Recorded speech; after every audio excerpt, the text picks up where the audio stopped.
Okay, well, while Paulette's sharing her screen, how about if we get past the first slide or so and say thank you all for being here, and we can go to the next slide right away because you already know what the title is and who's talking to you. A little bit about your presenters. We can each introduce ourselves, I think. So you probably know me. I'm the Director of Education, co-founder of Digitalis.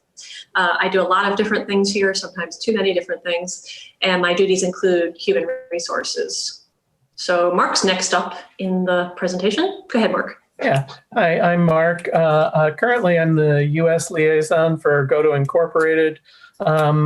Through the end of 2018, I was the director of theaters at the Adler Planetarium for more than 23 years. And while writing this, I figured out that during that time, my team presented more than 100,000 public shows, which I was actually kind of surprised at.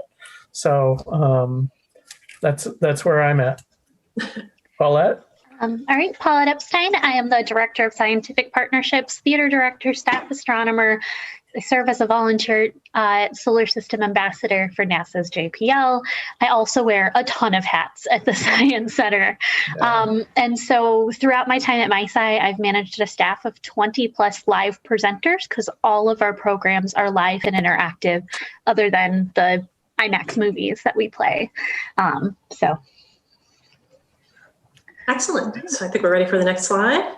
The goals for the workshop are pretty straightforward. We want to look at every stage of staffing a live interactive planetarium program. And the better you do the earlier steps, the better the last ones will go. So if you hire the right person, it makes it much easier to train and then evaluate them. Going to work in some small and some large groups, and I haven't looked to see what our full group size is. I'm going to quickly check. We got 26 people. That's great. And then you'll see that third bullet point. We'd like to create some resources to share with all of you. So I think we're ready for the next slide. And I get to just keep talking here. So the job description bullet point there, I actually realized that I was not going to be able to do as much as I wanted to do in this session with that. And I decided to move that over to a discussion on the LIPS Facebook page and then address that in my column for the Planetarium. And you're probably all familiar with that, but it's the Journal for the International Planetarium Society. So look for more on the job description later, and then we will spend most of our time on interview strategies, and then we'll do a little bit on legal issues. So we can go on to the next slide. And reply in the chat. Oops, and I meant to have Zoom open on my laptop so that I could copy and paste easily. I'll get that going. I'm going to ask you throughout, if you have some ideas on skills and experience that you look for in a presenter of live interactive planetarium programs, I'd like you to post those in the chat. Duties and qualifications that you include on a job description, that can also go in the chat. And if you're thinking, but I'm not a supervisor, I have no role in putting together a job description, that's okay. Think about what's on your job description, and then you can put that in the chat instead. So give me just a second to hook up to Zoom on my laptop, and I will be able to post those in the chat. So while you're thinking about that, let's go ahead and move on to the next slide, which I think will be the first small group discussion. Oops, and I better get this going because I have a big link to post in the chat for you. So I'd like you to think about, during a job interview, what are the questions that get you the best information from the candidate? So what are the questions that really help you determine if you've found the right person for your opening? And again, if you've never been the interviewer, don't worry about it. Just think about the questions that you've been asked that you thought really got to the heart of what you're going to be asked to do. So I wonder how this works if I join Zoom on two different things with video. I'll keep myself muted. Stop the video there. Okay, but now I should be able to do, ooh, this is really weird. Now I'm actually muted. Okay. I'm getting a little feedback, Karrie. Yep, okay. If you, that's odd, okay. Sorry about that. If you mute your computer, that should be. Yeah, I did actually mute my computer.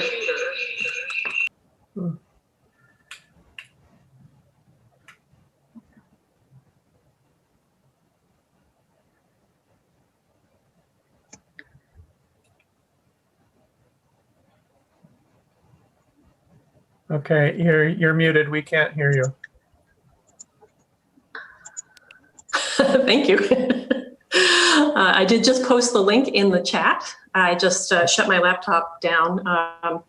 So if you can get started on the Google Doc, we're going to put you in some small groups.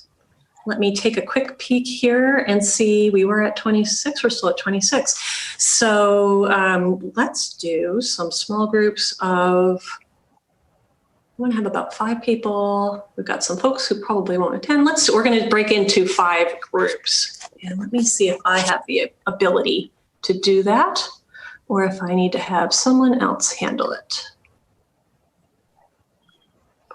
Okay, I just made you a co-host, so that should help. Oh, okay. I was going to say, I'm not seeing it. I haven't done it a lot on my iPad. I might just quit on my iPad and look up here.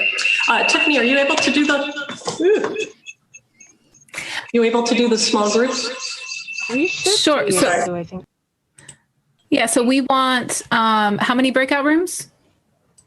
5, you said? Yes.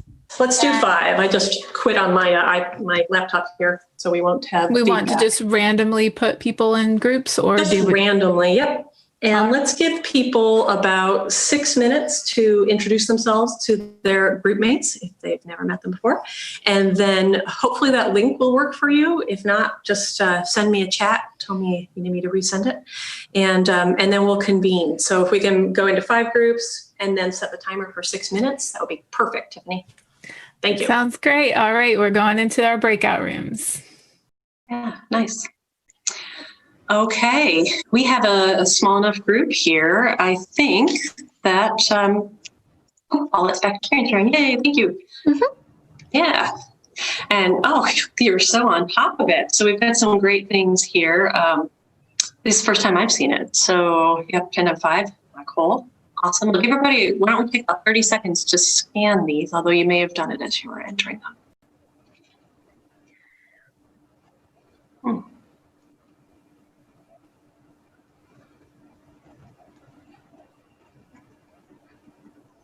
Yeah, we've got a lot of great questions on there. All right, anybody want to share a discussion that you had in your small group that maybe made a point that surprised you or encouraged you to think about something in a different way? I'm going to leave that purposely really open-ended. So do people have the ability to unmute themselves?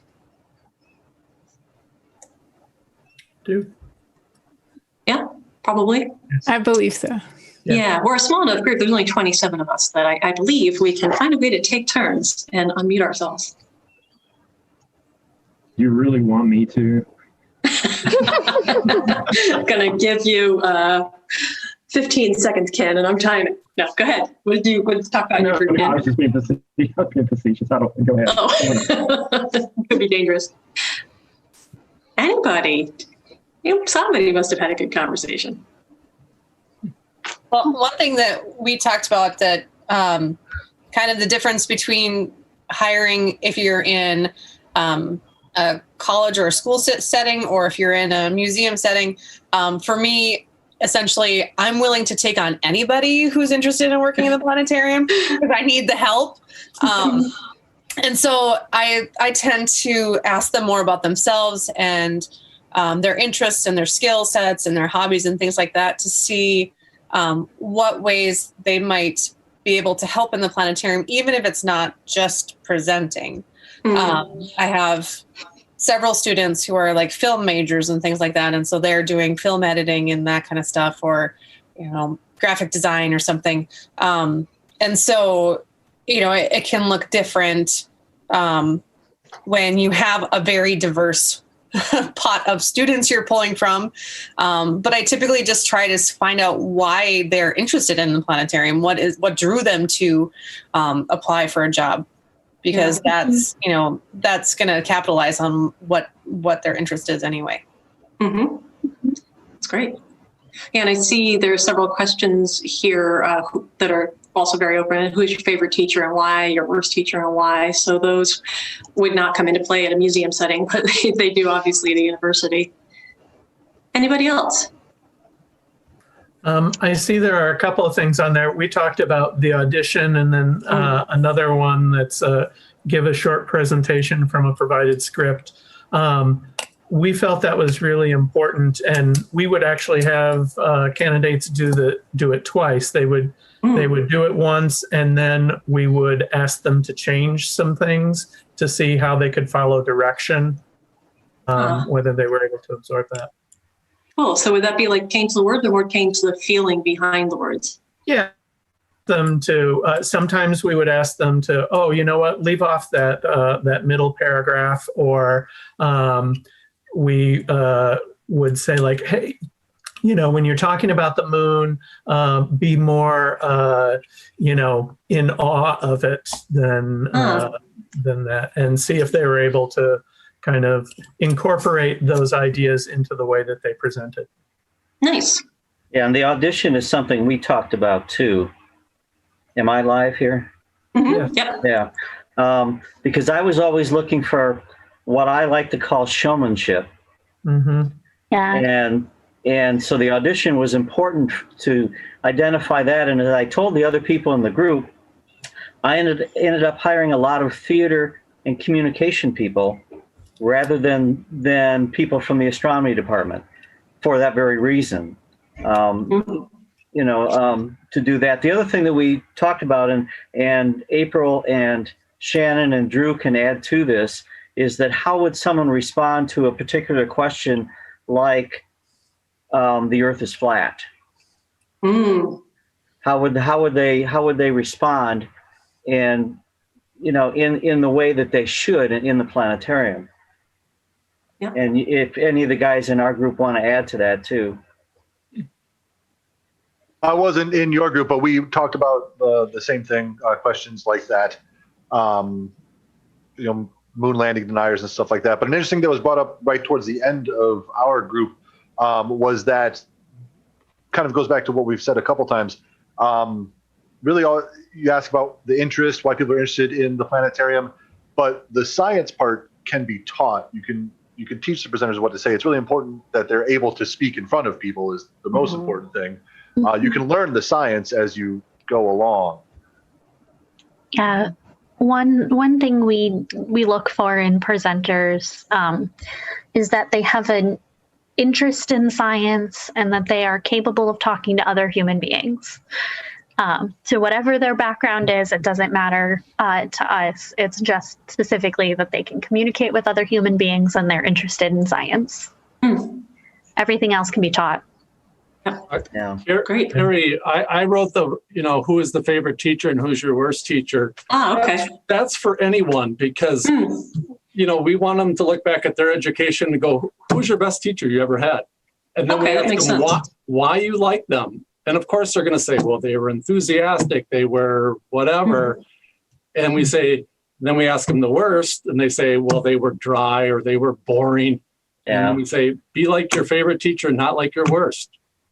Okay. Yeah, that makes sense. I was thinking that the university environment in that the interviewer might know the favorite teacher, the worst teacher, but then that might be uncomfortable on the worst teacher answer. So safer to not name names, I'm sure. And you're right, it does actually apply to everybody. So thanks for pointing that out.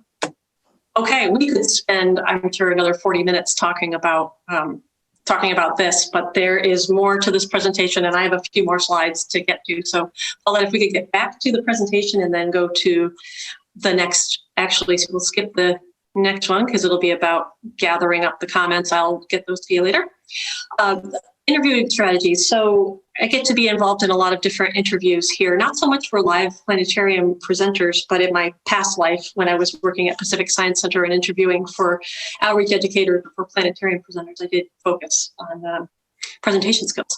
However, one book that we really like is, I took a picture of it there for you. I have it right here in my hot little hands, but the Manager's Book of Questions, it encourages you to focus on core competencies.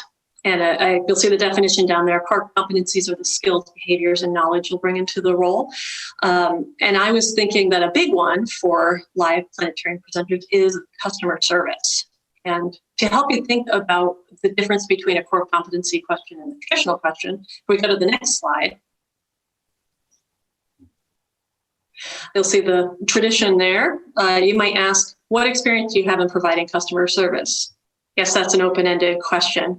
However, it's not going to get you a very deep answer. And the core competency-based questions, usually you want to approach that from many different angles, especially if it's a really critical core competency. You want to learn as much about how the candidate will achieve those aspects of their job as possible.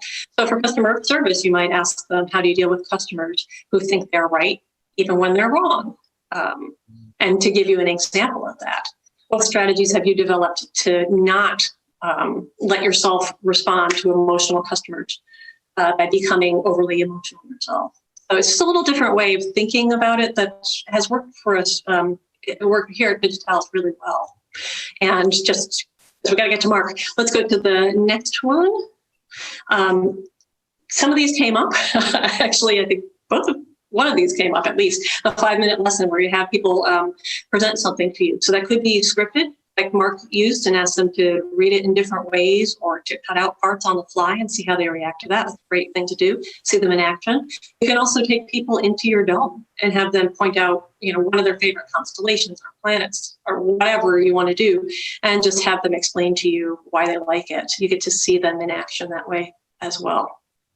And I think I have one more slide. Oh, I have 2 more. That's right. The illegal interview questions.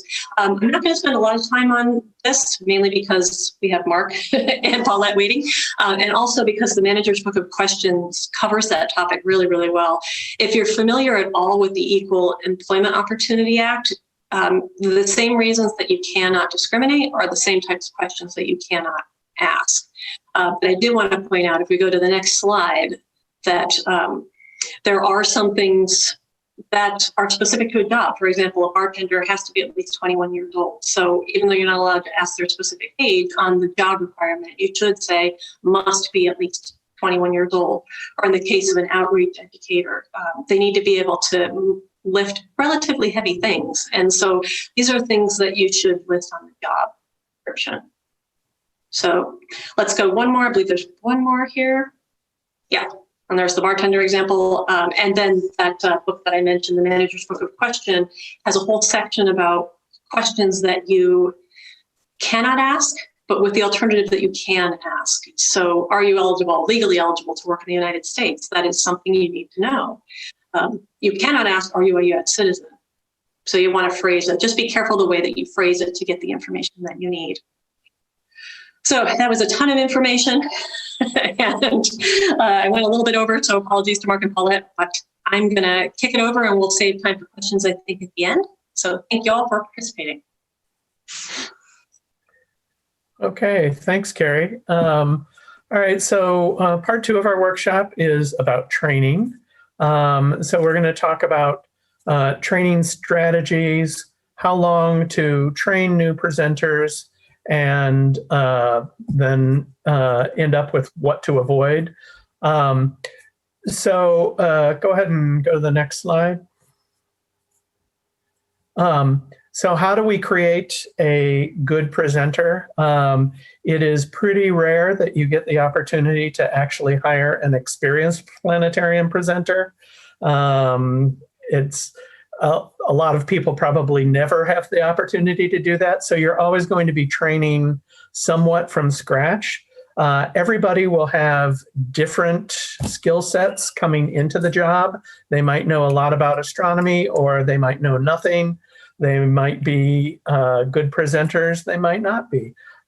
So you'll have to work with each individual person.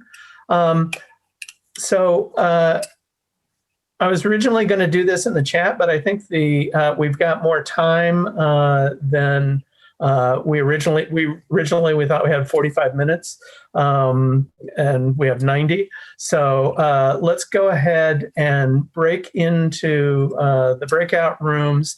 And if you could just jot down some of the things that you have experienced yourself, or that you have worked with other people to help their presentation skills.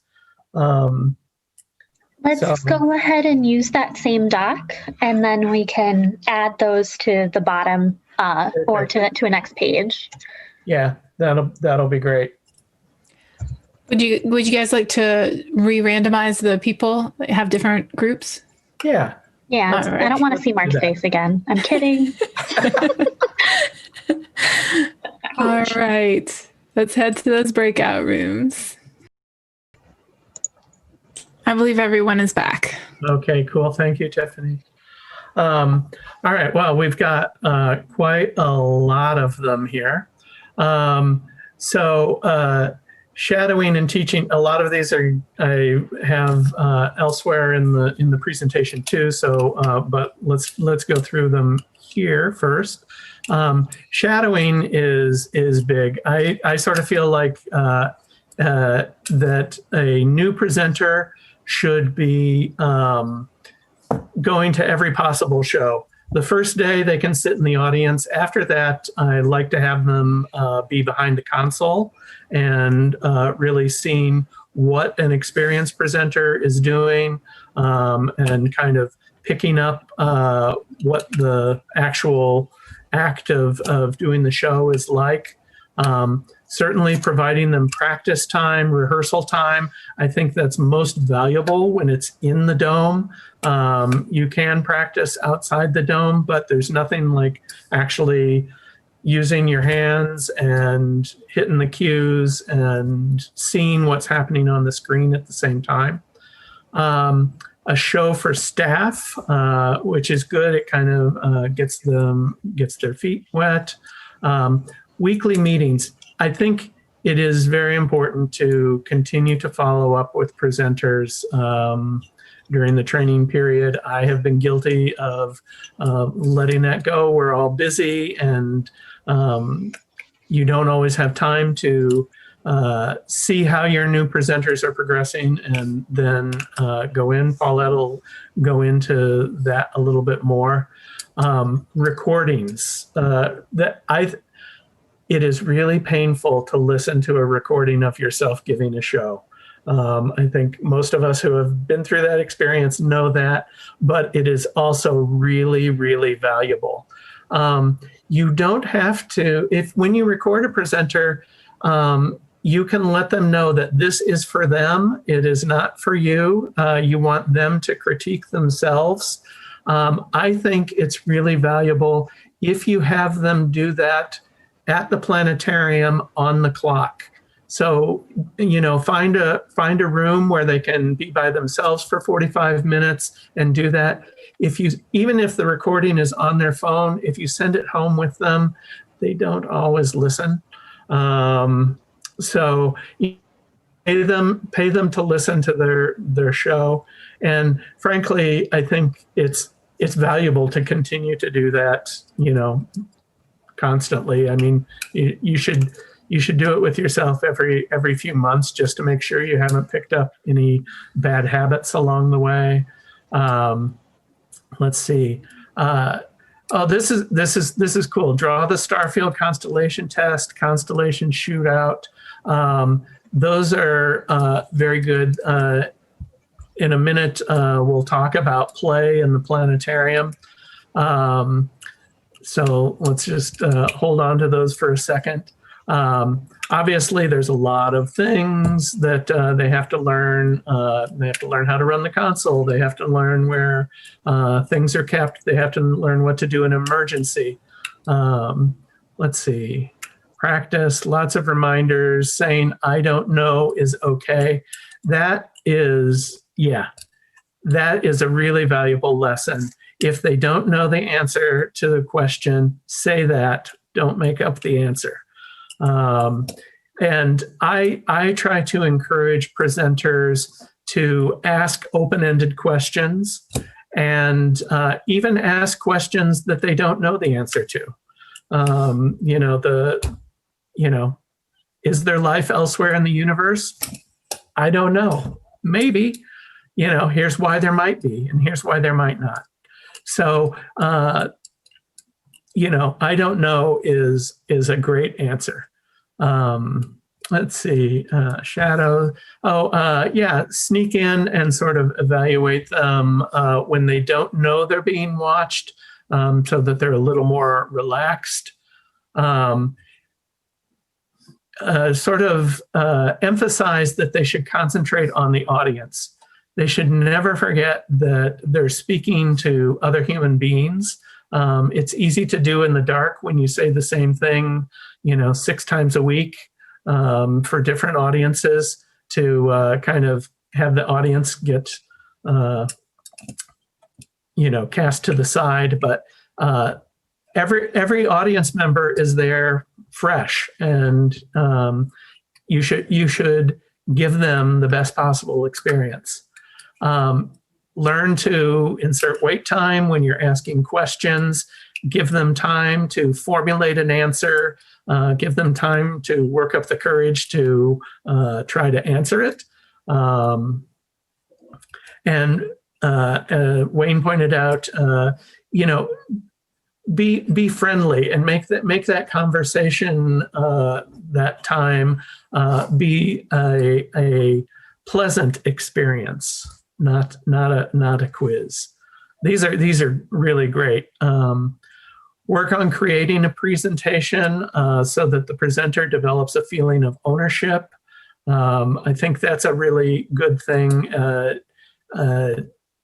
It turns it from a job into a goal-oriented thing for them.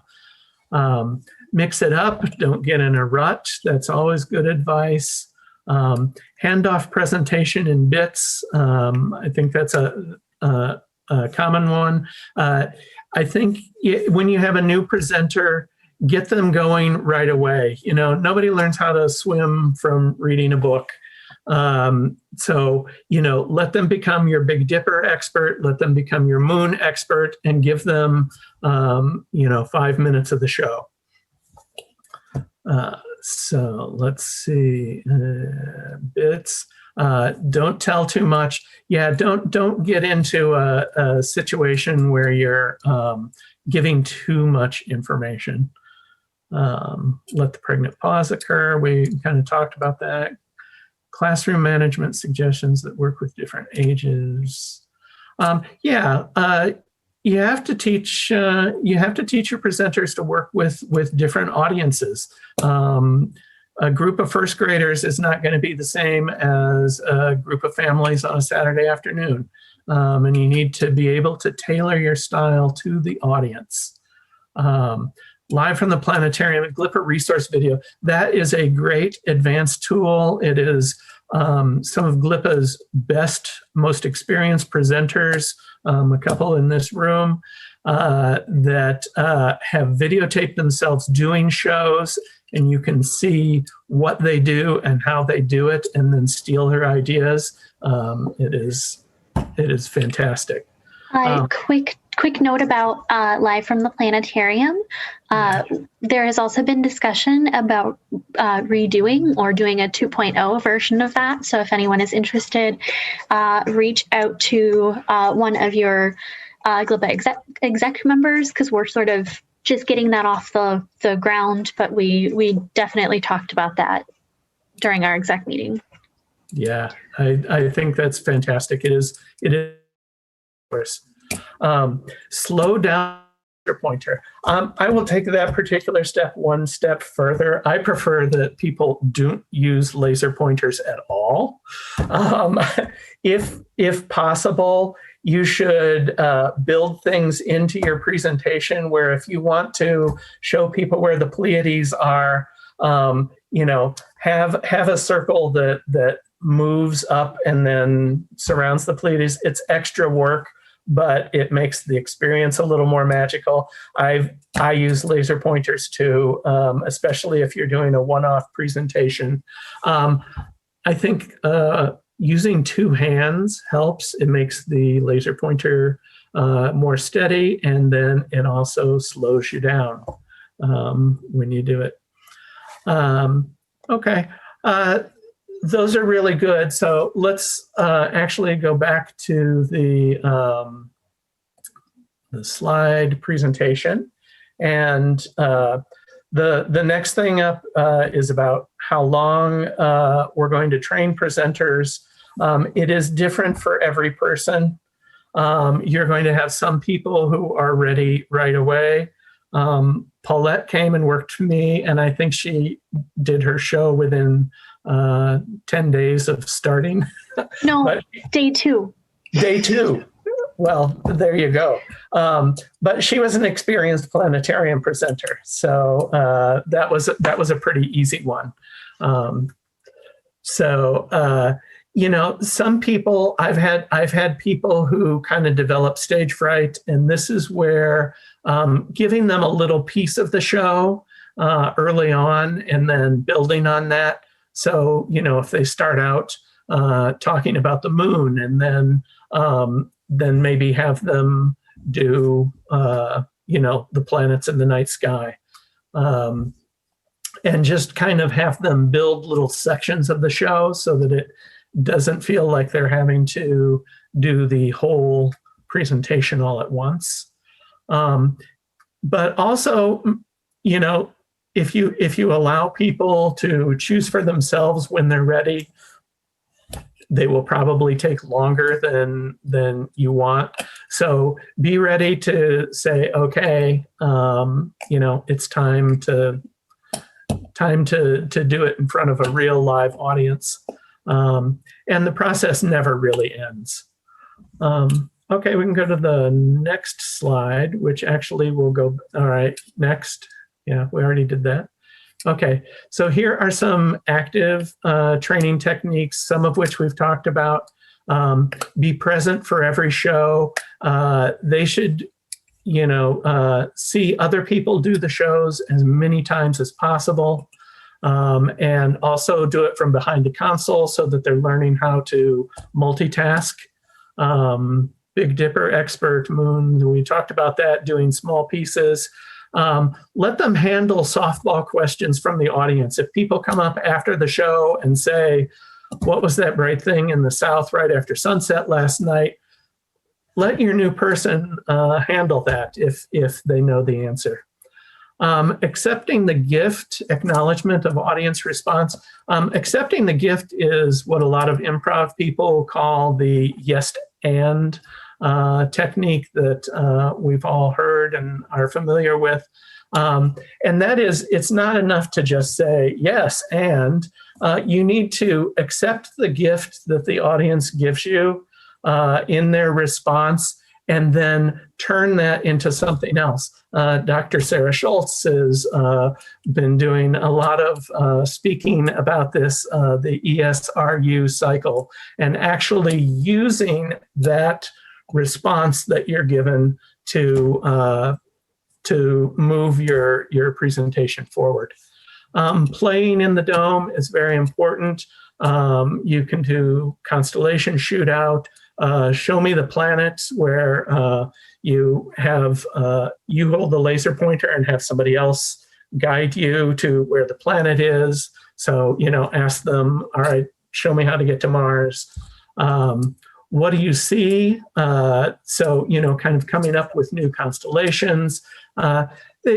You might not necessarily use that in your presentation, but it makes the planetarium the kind of place where your presenter feels like they're in control. They have lots of equity in the environment. Where are we? Sort of like, putting the stars in a random place and then trying to figure out where on the Earth you are, and flying point to point if you do live flying. Okay, next slide, please. These are more passive. These are things that the presenter can do on their own. Rehearse in the dome, listen to recordings. The Bob Loblaw technique, that is where you have them do their presentation. And this is more of an advanced technique after they're, maybe even after they've started giving public shows. Have them do their presentation, but instead of saying the words, just say blah, blah, blah. And what this does is makes you concentrate on what you're seeing and what you're saying at the same time. It also allows you to put better intonation into what you're saying. So instead of arc to Arcturus and speed on to Spica. It's like you arc to Arcturus and speed on to Spica. To have them go through and do the presentation without using the actual words is helpful. And also allow them to bring friends in when they're rehearsing and have them do the show for them and then invite those friends back later for the public show. But, doing it for an audience of people that you trust is a great confidence builder. And then I think my last slide is next. Things to avoid. Don't turn it into a testing situation. A testing situation where you're giving the audience an exam. Don't become the expert. Be a human being. Be someone who's interested, not somebody who knows it all. Don't wander. That Bob brought this up in our breakout room, getting off topic. I like to say if what you're talking about doesn't relate in some obvious way to the title of the show, you should really kind of check and see if it actually belongs in the show. Let's see, don't speed talk like I'm doing here. Another really big one is if you make a small mistake, don't tell the audience that you did that. Just keep moving. Obviously, if all the lights go off and there's, a red flashing light in the room, you should probably say something about it. But, if you make some small little error or if there's a tiny technical glitch, if you fly through the moon on your way to Mars, just keep going and, let them figure it out. A lot of them will not have noticed that there has been a mistake. So that's where I'm at for my part of the presentation. So now I get to drink some water. Paulette? All right. So I am covering sort of the evaluation part. So something that Mark has kind of mentioned is that the training goes on forever. It goes on until they leave wherever they're employed, and honestly, it continues on beyond that as well. So there are three different main types of evaluation. There's self-evaluation, peer-to-peer evaluation, and then employer-employee evaluation. So for the most part, with sorry, my guinea pig is being really loud. It's just pet central over here.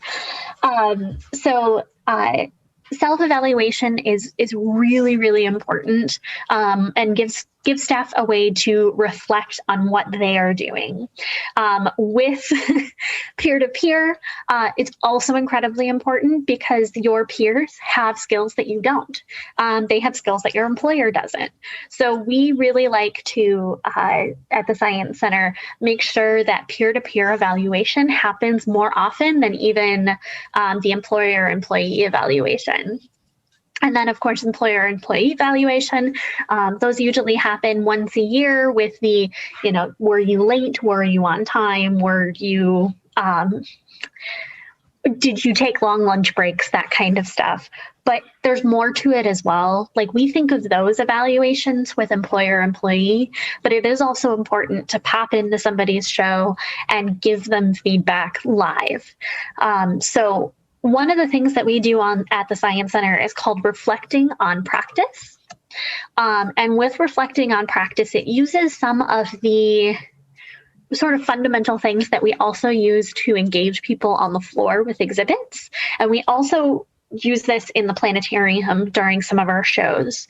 So we like to ask guests 3 questions. What did you notice?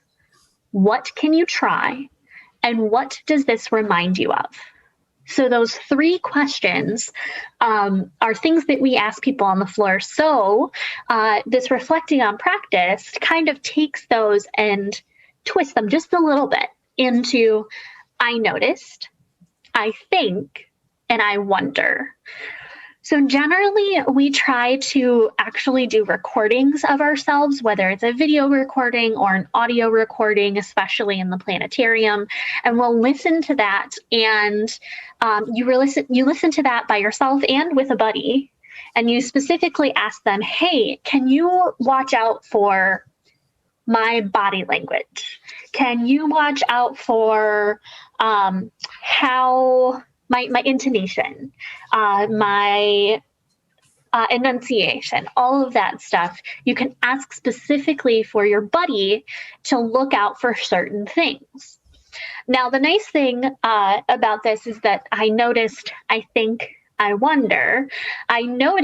that this happened.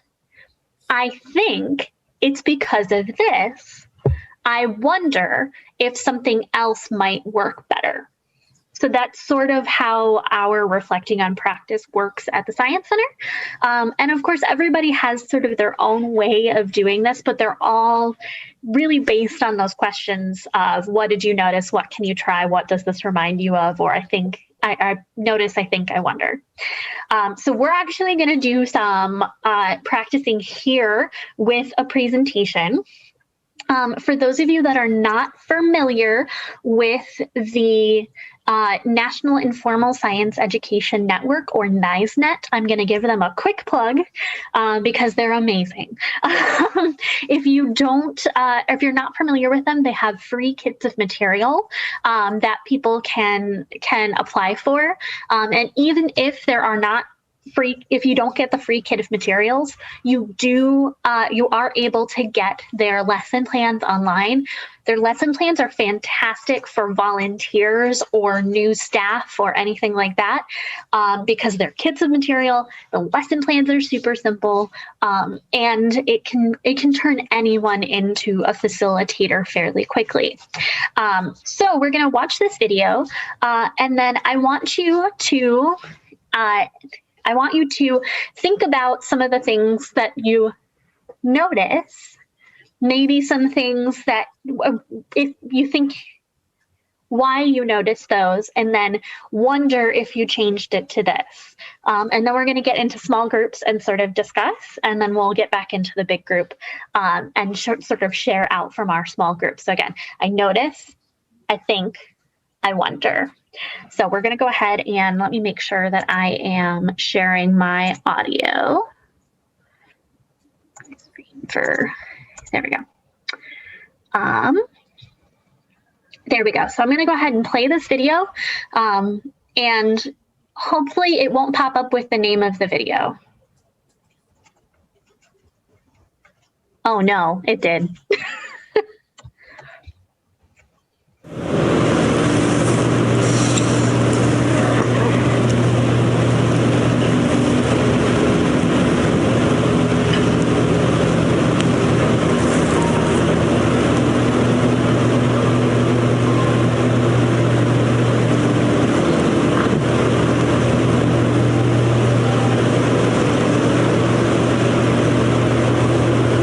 Just a second. There. Hi.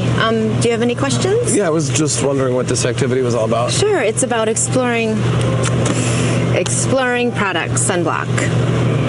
See, some sunblocks contain nano-sized particles of titanium dioxide and petroleum. Just a second. Zinc oxide. Some sunblocks contain nanoparticles of zinc oxide and titanium dioxide.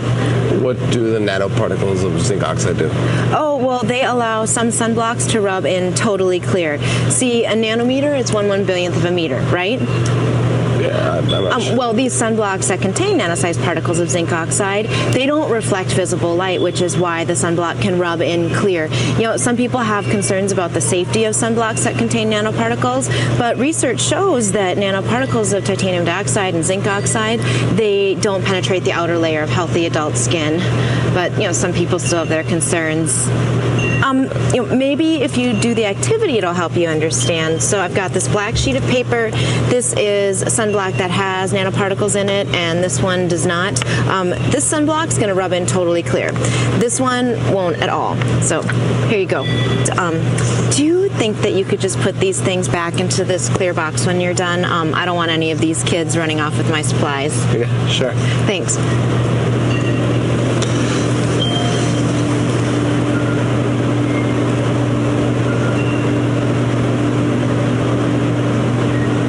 Oh, no, wait.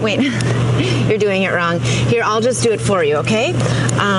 So here is the sunblock that has nanoparticles in it, and here is just plain titanium dioxide. There. See, it's just like I said. This one rubbed in clear, and this one didn't rub in at all. Do you have any other questions? Are there any other products with nanoparticles in them? Yeah, there's a lot of products, but that's a really, really long list, and there's all this FDA information, and it would take a really long time to tell you. There's a lot of information about products containing nanomaterials online. You could just Google it when you get home. Okay. All right.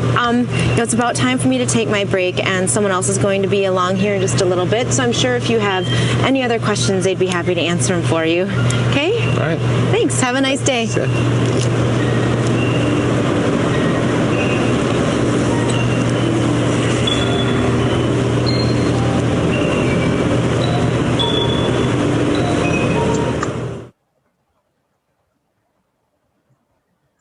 So I know that was incredibly cringy and hard to watch. Let's see. There we go. But it's a really great example of how we can use these evaluation methods. So Tiffany, if we could go into some breakout rooms and maybe talk together about the video that we just watched. And then, like I said, we'll come back together into the full group. And we'll do that for, again, 6 minutes. Okay, sounds good. All right, assigning breakout rooms now. Okay.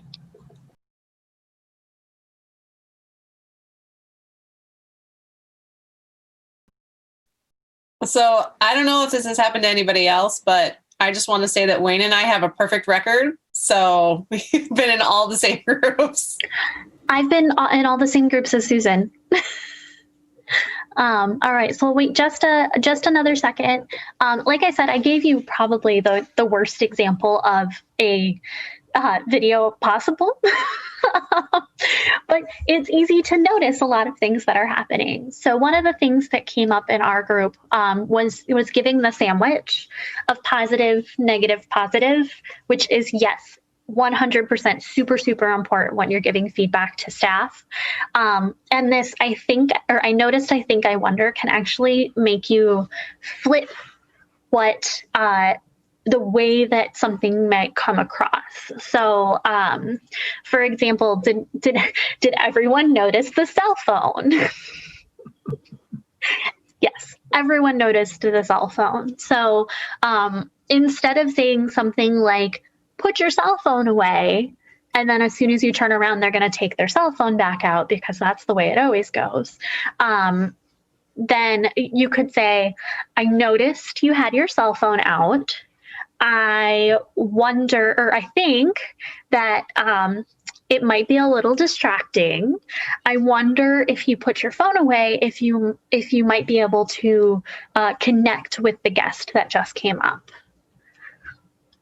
Does anyone else have something that they noticed?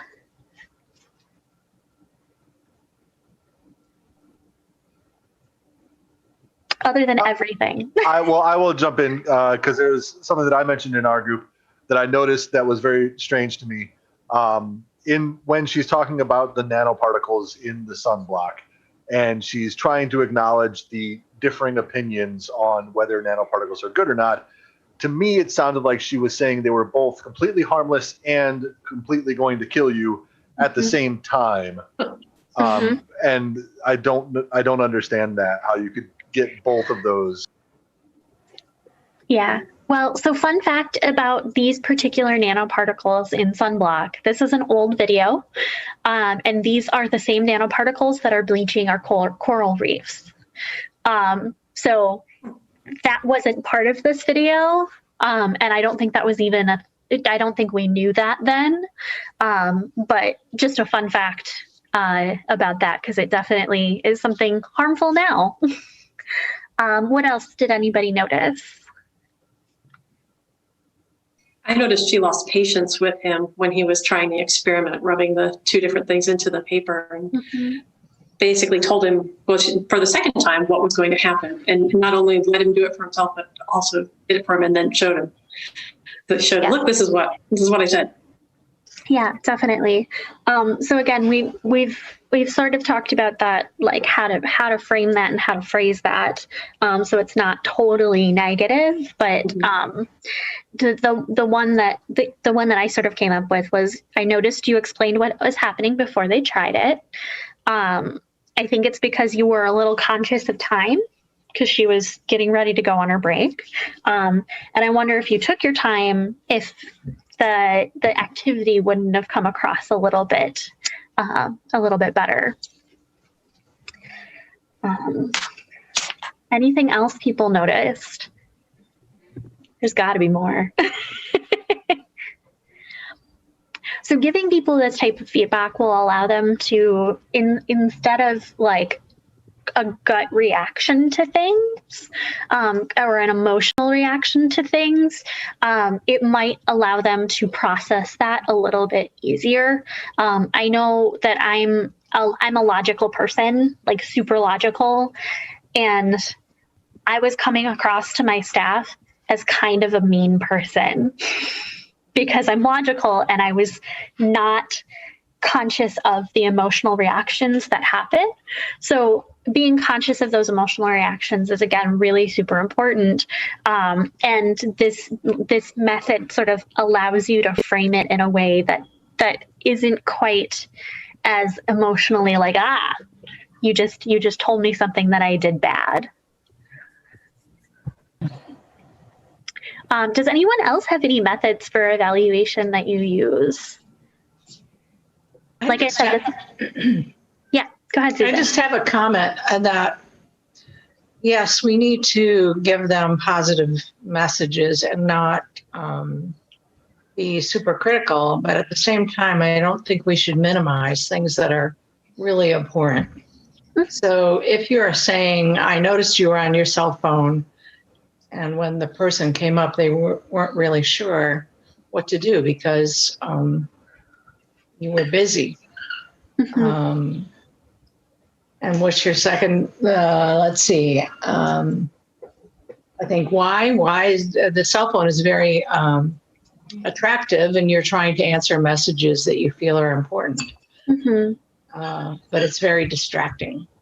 And I wonder if you could set your phone aside for the times when you are on the floor. Yeah, that's a little more gentle, but you can't say, I think it's sort of distracting. It's hugely distracting for everybody. Yeah. So you can't be too soft and you can't be too hard. It's a balancing game. It absolutely is a balancing game. And again, like I said, if you go down to staff and you say, put your phone away, it's really distracting, in that type of tone, again, they will take the phone out just to spite you. I know this as a person that was managing like 20 plus people, they would do that. Like the way that I approached them with the sort of like the I noticed, I think, I wonder, was very different than one of my colleagues' reactions to them having their phones out. And they would take their phones out just literally to spite him and not me. Like if I asked them to put it away, or if I would see them, then they would put it away and keep it away for the rest of the day. It could also be part of a conversation in saying, have you ever went someplace and experienced poor customer service, or I felt like you weren't paid attention to what kinds of behaviors were displayed, you know, or especially when you're busy and saying, and kind of come back around to it. Absolutely. So the next step with this, so we recorded her. The next step with this would be a peer-to-peer, like she would ask somebody to help her evaluate and look for things that happened or went wrong. So she would initiate that. But we also, at the Science Center, we require somebody to do that like 2 or 3 times a month. So record themselves and then reach out to a peer, somebody that they trust, to have that conversation together. So you watch it together, and it is the most awkward thing ever. I hate doing it. And I really hate the fact that we always use one of my videos as an example. And I get so self-conscious. But the that conversation that they can then have with their peer will also help. Now, things like the cell phone might not be something that a peer would necessarily pick up on. They should pick up on that. But there's also employer-employee evaluation, and the employer coming in and saying, hey, you can't do this.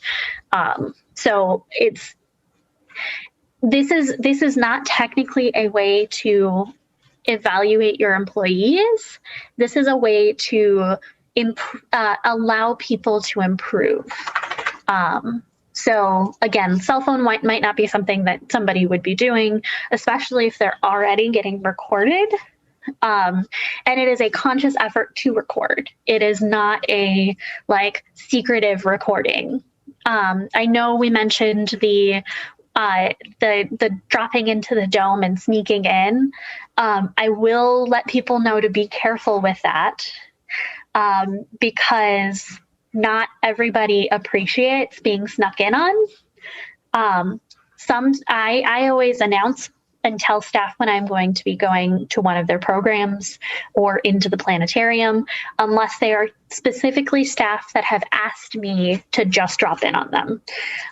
Because if you sneak in on them, like I said, you might run into the like, they didn't appreciate that. And you're more likely to get a negative response from your feedback if that is the case. So definitely be careful on sneaking into people's shows for evaluation. And these recordings should always be an opt-in by the staff. But again, they need to do them at least 2 or 3 times a month to be able to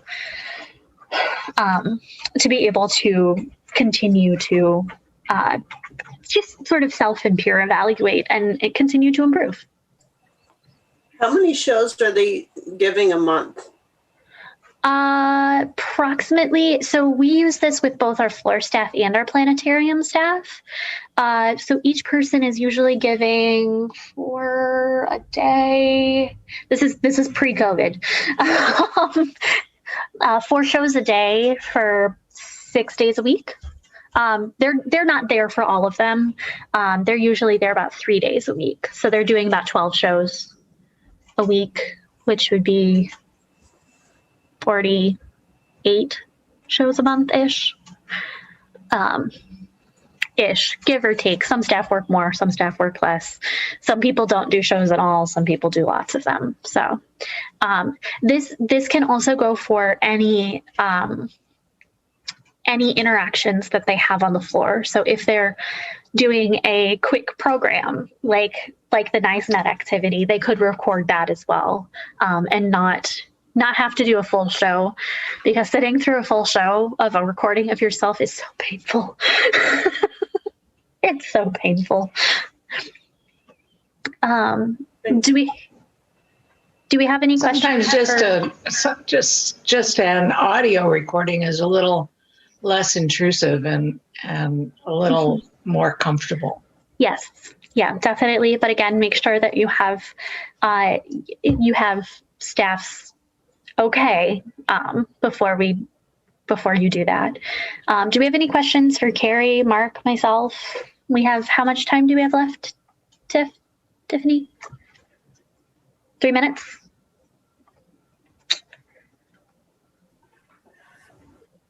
Any other questions? Karrie, I love what you put in the comments that you have staff observe their supervisors.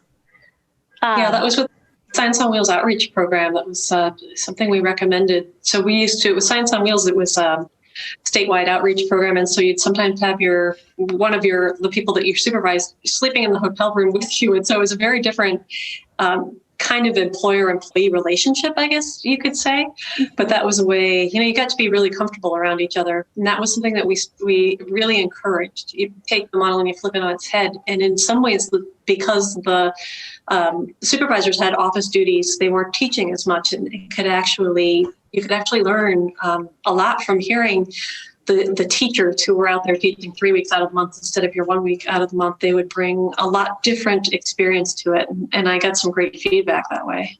Yeah, like I said, with our evaluation methods, I'm part of it. So like when I do shows, I record them and I get feedback, no matter how painful it is.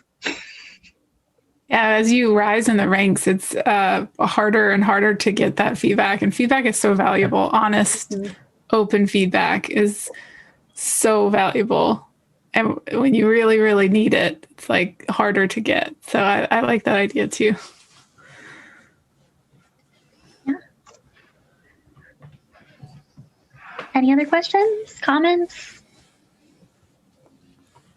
And we'll do one last plug, since it sounds like we don't have any questions for, if you have ideas for job descriptions, so duties in your job description or that you think should be on a job description for a live planetarium presenter, you can email me. I'll put my email in the chat here in just a second, or respond in the LIPS Facebook group. If you're not a member of the LIPS Facebook group, just search for Live Interactive Symposium and send a request to join.